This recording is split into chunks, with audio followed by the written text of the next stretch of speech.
BJP में CM बदलने की संभावनाओं पर ब्रेक। बीजेपी के राष्ट्रीय अध्यक्ष का बड़ा ऐलान, जयराम के नेतृत्व में ही लड़ा जाएगा 2022 का चुनाव। बीजेपी के राष्ट्रीय अध्यक्ष जेपी नड्डा का आज बिलासपुर दौरा, अपने हलके के कार्यकर्ताओं में भरेंगे जोश, विकास कार्यों का लेंगे जायजा। 4 राज्यों में जीत के बाद बीजेपी अब मिशन हिमाचल पर। बीजेपी के राष्ट्रीय अध्यक्ष की 2 टूक खराब रहा रिपोर्ट कार्ड तो कटेगा टिकट। मिशन हिमाचल में जुटी आम आदमी पार्टी ने जारी की प्रवक्ताओं की पहली लिस्ट में 9 प्रवक्ताओं का नाम शामिल।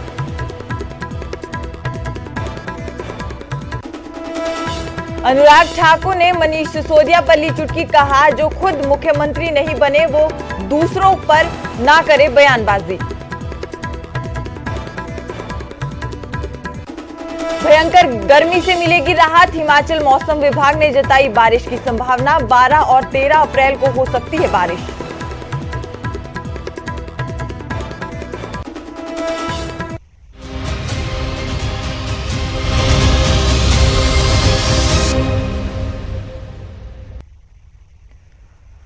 नमस्कार, न्यूज 18 पंजाब हरियाणा हिमाचल में आप सभी का स्वागत है। मैं हूं सुजाता कंवर और देवभूमि के इस दंगल की शुरुआत करेंगे बड़ी खबर के साथ। बीजेपी के राष्ट्रीय अध्यक्ष जेपी नड्डा अपने हिमाचल दौरे पर हैं। आज बिलासपुर में नड्डा का कार्यक्रम रहेगा। बिलासपुर में कार्यकर्ताओं में जोश भरेंगे जेपी नड्डा। अपने हलके के विकास कार्यों का भी जेपी नड्डा जायजा लेंगे। आपको बता दें कि 1 दिवसीय दौरे पर हैं जेपी नड्डा बिलासपुर के और अपने पुराने विधानसभा चुनाव क्षेत्र सदर का दौरा करेंगे। कार्यकर्ताओं में जोश भरेंगे जेपी नड्डा।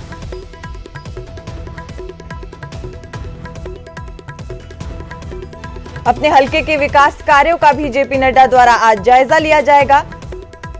इससे पहले जेपी नड्डा ने कल बड़ा ऐलान किया है। सीएम उम्मीदवार को लेकर बड़ा ऐलान कर दिया गया है बीजेपी द्वारा।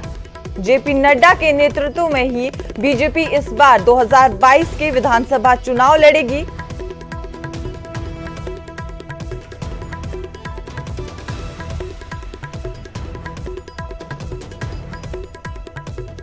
और शिमला से इस खबर पर ज्यादा जानकारी देने के लिए हमारे संवाददाता रणबीर हमारे साथ जुड़ चुके हैं। रणबीर, सबसे पहले जेपी नड्डा के कार्यक्रम के बारे में आपसे जानकारी चाहेंगे।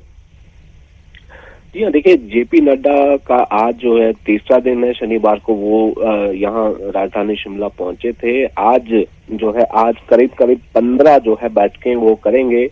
जैसा कि उन्होंने प्रेस कॉन्फ्रेंस में भी ऐलान किया था कि ये ज्यादा बड़ी बैठकें नहीं होंगी, छोटी छोटी ये बैठकें होंगी। कल भी जो है उनका यही कार्यक्रम है कि वो जो है छोटी छोटी बैठकें करेंगे। कल भी करीब 15 ये जो उनका 4 दिवसीय दौरा है, करीब 30 बैठक वो जो है इस दौरे के दौरान करेंगे। और जो जानकारी तो यही है जो बताया गया है भाजपा सूत्रों के हवाले से कि जिस तरह का फीडबैक दिया गया है यहाँ पर विधायकों की तरफ से और जो पार्टी के पदाधिकारी हैं उनकी तरफ से और राज्य सरकार के जो है मंत्रियों की तरफ से जो फीडबैक दिया है उसका भी वो जो है आंकलन करेंगे, जायजा लेंगे कि जो बातें उन्हें बताई गई है क्या वो जमीनी स्तर पर जो है क्या उसी पर काम हो रहा है।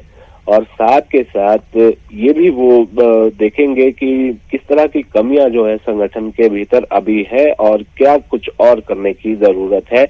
ये जानकारी जो है भाजपा के सूत्र बता रहे हैं और यहाँ से क्या वो लेकर जाएंगे। और दिल्ली में जो दूसरे आला नेता हैं, प्रधानमंत्री नरेंद्र मोदी हैं, अमित शाह हैं, उनको क्या फीडबैक वो देंगे। सुजाता जी रणबीर, तो इन बैठकों के बाद क्या एक रिपोर्ट कार्ड भी उनके द्वारा तैयार किया जा सकता है जिनकी जानकारी दिल्ली दरबार में दी जाएगी? जी देखिए, हालांकि यहाँ पर प्रेस कॉन्फ्रेंस के दौरान राज्य सरकार को जेपी नड्डा ने नंबर पूरे दिए हैं, कामकाज को सही बताया है, लेकिन इतना जरूर है कि भीतर खाने जो है काफी ये माना जा रहा है कि कुछ एक मंत्री जो है निष्क्रिय है, परफॉर्मेंस को लेकर सवाल है और विधायकों को लेकर भी बहुत सारे सवाल है।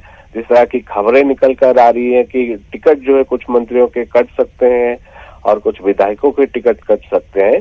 तो यहीं से जो पूरा फीडबैक है वो जेपी नड्डा ले रहे हैं, और उसके बाद जो है दिल्ली में जाकर अब क्या मंथन होता है, क्या कुछ निकल कर आता है, वो देखना होगा। सुजाता, रणबीर, टिकट आवंटन को लेकर भी कोई फैसला किया जा सकता है जेपी नड्डा द्वारा?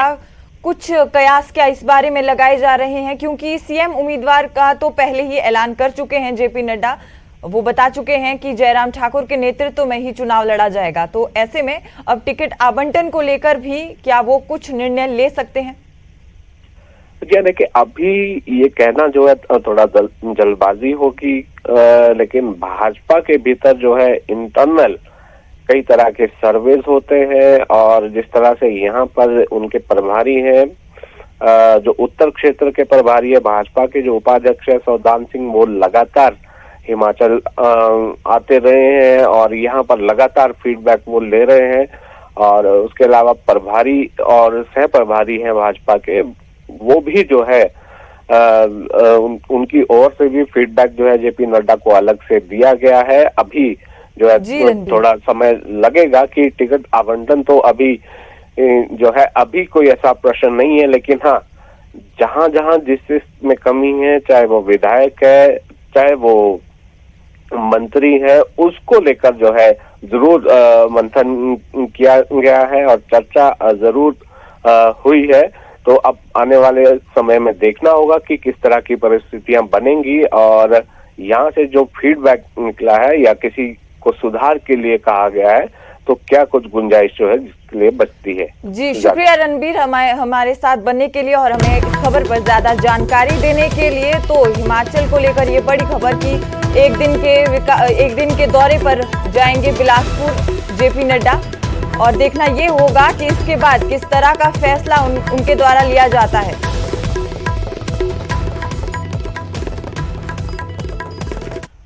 हिमाचल में विधानसभा चुनावों का शंखनाद हो चुका है। बीजेपी की टीम 2022 का विधानसभा चुनाव जिसकी कप्तानी में लड़ेगी, वो नाम है सीएम जयराम ठाकुर।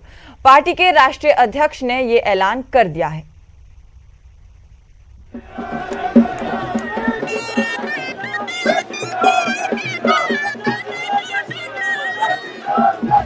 पहाड़ी वाद्य यंत्रों की मधुर धुन और फूलों की बारिश के बीच बीजेपी के राष्ट्रीय अध्यक्ष की ये सवारी शनिवार को पीटरहॉफ पर जाकर रुकी। तो नड्डा शायद मन बना चुके थे कि इस स्वागत का रिटर्न गिफ्ट क्या देना है। जेपी नड्डा ने रविवार को बीजेपी कार्यकर्ताओं के सामने चुनावी जंग में जयराम ठाकुर को सेनापति घोषित करने का ऐलान कर दिया। साथ ही मंत्रिमंडल में किसी भी तरह के बदलाव न करने का दावा भी किया।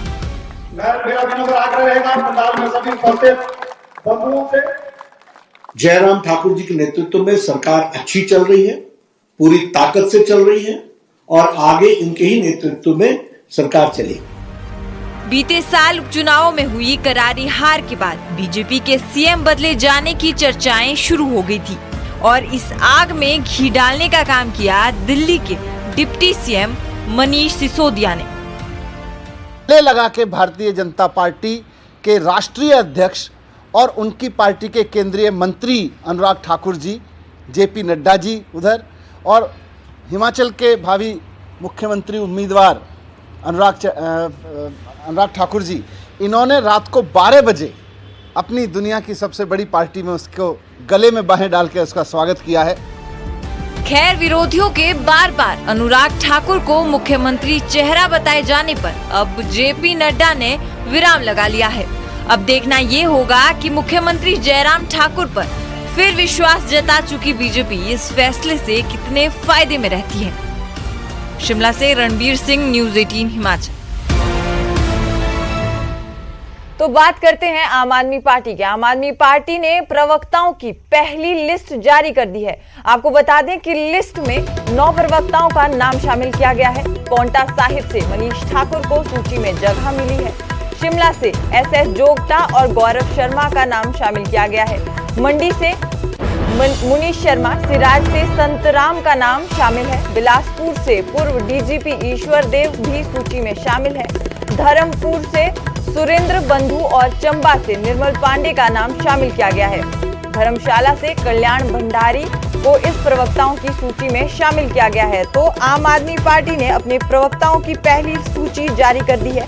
पहली सूची में 9 प्रवक्ताओं का नाम शामिल किया गया है। आपको बता दें कि कुछ दिन पहले ही प्रदेश प्रभारी अनूप केसरी समेत 3 लोगों ने आम आदमी पार्टी से इस्तीफा देकर बीजेपी में शामिल हो चुके हैं। तो आम आदमी पार्टी के पास एक बड़ी चुनौती है हिमाचल में संगठन को खड़ा करने की, और विधानसभा चुनावों में कम समय रह गया है। करीब 6 महीने का ही समय रहा है,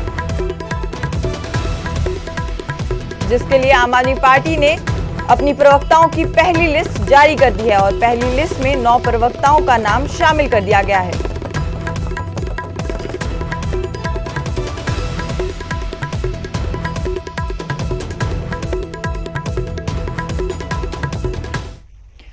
हिमाचल में सियासी जंग जारी है। सियासतदान एक दूसरे पर वार पलटवार कर रहे हैं। इसी बीच केंद्रीय मंत्री अनुराग ठाकुर भी आम आदमी पार्टी पर तंज कसते नजर आए। ये हंसी है कैबिनेट मंत्री अनुराग ठाकुर की, और जिस पार्टी पर वो हंसते हुए नजर आए वो है हिमाचल के रण में पहली बार उतर रही आम आदमी पार्टी। हमीरपुर के सुजानपुर पहुंचे अनुराग ठाकुर ने दिल्ली के डिप्टी सीएम को आड़े हाथों लिया और बार बार उनके अनुराग ठाकुर को हिमाचल का भावी सीएम उम्मीदवार बताने पर कुछ यूं चुटकी ली। वो खुद तो कभी मुख्यमंत्री बन नहीं पाए, दूसरों को कहाँ मुख्यमंत्री बनाने चले। और भारतीय जनता पार्टी में पार्लियामेंट्री बोर्ड है, पार्टी का शीर्ष नेतृत्व है, वो तय करता है। हिमाचल प्रदेश में शानदार सरकार हमारी चल रही है और आगे भी चलेगी। वहीं चुनावों से पहले आम आदमी पार्टी के अध्यक्ष अनूप केसरी के बीजेपी में जाने को भी अनुराग ने आपके लिए सदमा बताया। मुझे लगता है वो सख्ते में है। पहले उनकी जमानतें सभी सीटों पर जब्त हुई आम आदमी पार्टी की उत्तर प्रदेश में, और जो 2 दिन पहले उनके साथ घटा, अभी तक दर्द उनको खूब होता होगा। जिस पार्टी का प्रदेशाध्यक्ष, प्रदेश के संगठन महामंत्री, जिला के अध्यक्ष छोड़कर चले जाएं और ये आम आदमी पार्टी पर आरोप लगाएं कि कैसे हिमाचलियों की अनदेखी हुई, कैसे अपमान हुआ और कैसे झूठे वायदे और भ्रम फैलाने का काम ये पार्टी करती है, उससे दुखी होकर वो छोड़कर आए हैं। ये अपने आप में उजागर करता है कि कितनी खोखली पार्टी आम आदमी पार्टी है। अनुराग ठाकुर ने अनूप केसरी पर लगाए आरोपों को लेकर भी आम आदमी पार्टी पर वार किया। 8 साल उनके पास रहे तो बड़े साफ सुंदर हैं, बहुत कर्मठ हैं। आधे घंटे बाद वो खराब हो जाते हैं अगर भारतीय जनता पार्टी में है। ये केजरीवाल जी की झूठ की राजनीति है और उनका चेहरा बेनकाब हो चुका है कि कैसे भ्रष्ट उनकी सरकार दिल्ली में चल रही है। और एक मैं कहना चाहता हूं, ये अभी शुरुआत है। ये तो लाजमी है कि जैसे जैसे चुनाव नजदीक आएंगे ये जुबानी हमले तेज होते जाएंगे और सियासी बयानों का तीखापन राजनीति की तस्वीर में चटक रंग भरेगा। देखना बस ये होगा कि ये बयान चुनावी पारे को कितना बढ़ाते हैं। हमीरपुर से जसवीर कुमार, न्यूज़ 18 हिमाचल। और अब बात करेंगे मौसम की। जी हां, हिमाचल में मौसम करवट लेगा। भयंकर गर्मी से लोगों को राहत मिल सकती है। 12 और 13 अप्रैल को मौसम विभाग ने बारिश की संभावना जताई है। मौसम विभाग ने लू चलने की भी चेतावनी जारी की है। तो किसान बागवानों के लिए राहत भरी खबर कि 12 और 13 अप्रैल को बारिश की संभावना जताई गई है मौसम विभाग द्वारा। भयंकर गर्मी से लोगों को राहत मिल सकती है।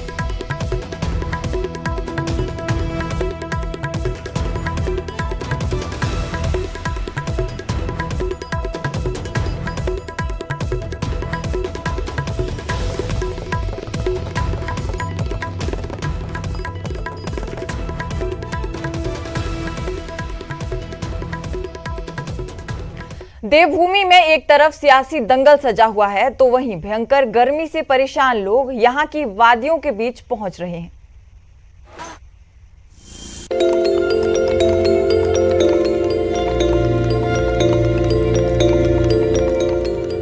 कहीं बर्फ की सफेद चादर, कहीं झूमते ऊंचे ऊंचे देवदार के पेड़, चारों तरफ हरियाली। जी हाँ, यही है मनाली। लोग गर्मी से बेहाल हो रहे हैं और यही वजह है कि वो खूबसूरत वादियों की गोद में आ रहे हैं। यहाँ की सरसराती ठंडी हवाएं इन पर्यटकों को ठंड से राहत तो देती ही हैं और एक बार फिर से ठंड जैसा एहसास भी यहाँ पर करवाती हैं।